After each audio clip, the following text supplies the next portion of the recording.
I'm David Broussard, the pastor of the Rockaway Reformed Church, where we're meeting right now.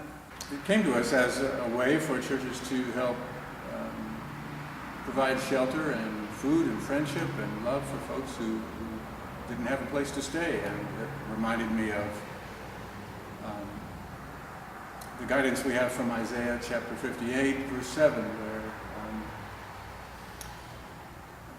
Isaiah says, this is what I ask of you, to welcome those who are homeless, to give them shelter, to help them with food, providing for them.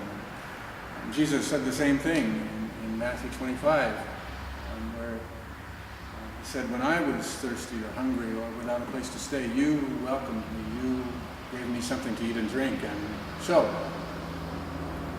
I read that and I think about that and I think, well, that's what Jesus would have us do. And here was an opportunity for us to begin doing it in a deeper way, and so I was all in favor of it, provided there was a need. One thing we weren't certain of when it all started was, do we need this in beautiful little Reddington Township? And sure enough, there were folks sort of hidden from our sight that needed a place to stay, and we could provide that. It's an important part of my life because in one way I can say I'm doing something. I'm helping in some way. I think about all the time that I can waste with entertainment or doing nothing or reading the paper, but to actually be able to come and spend time with folks and do something that makes a difference. That to me is the difference that it makes. At least I'm able to share some time and energy and help some folks in a way that really helps.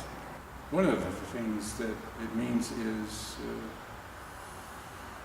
that we are a big family. It's not just my family or some other families over there that I don't know, but to me we're one big family. We're connected. And when you get to meet somebody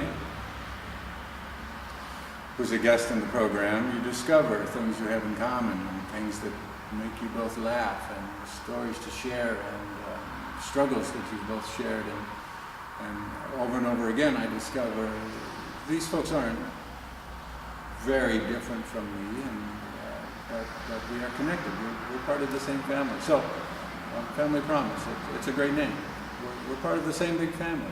I think the hardest part, I still remember the first time I volunteered.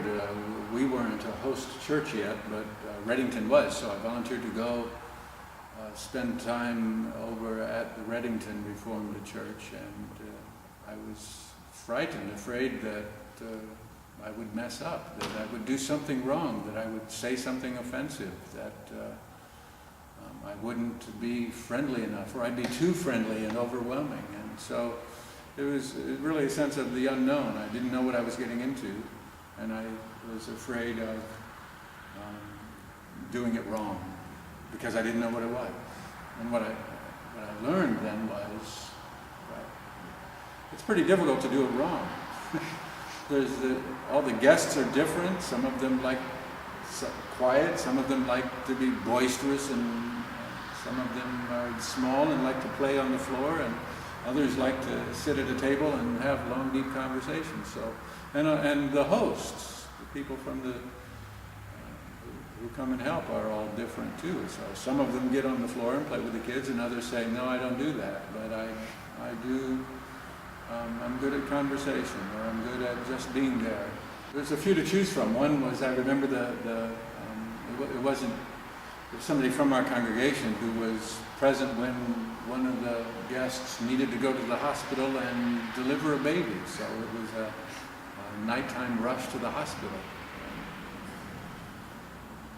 Other times there have been drives to the hospital because it was a need that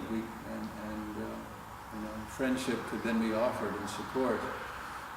One of the most powerful to me is there was a woman who was coming in to stay here, but she was so shy that when she came, she wouldn't get out of the car.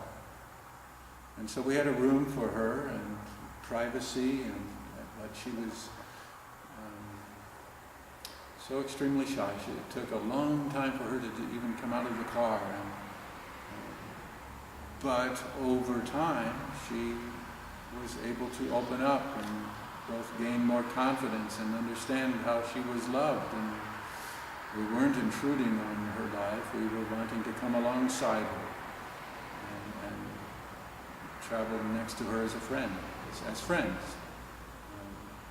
So that being able to be here for someone who was so frightened and see them grow and blossom a bit was a great experience.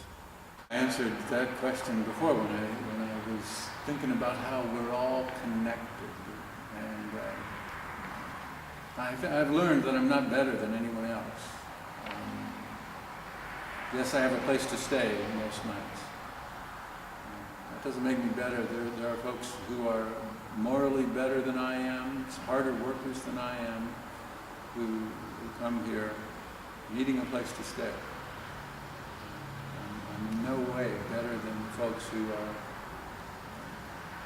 on the other side of the table.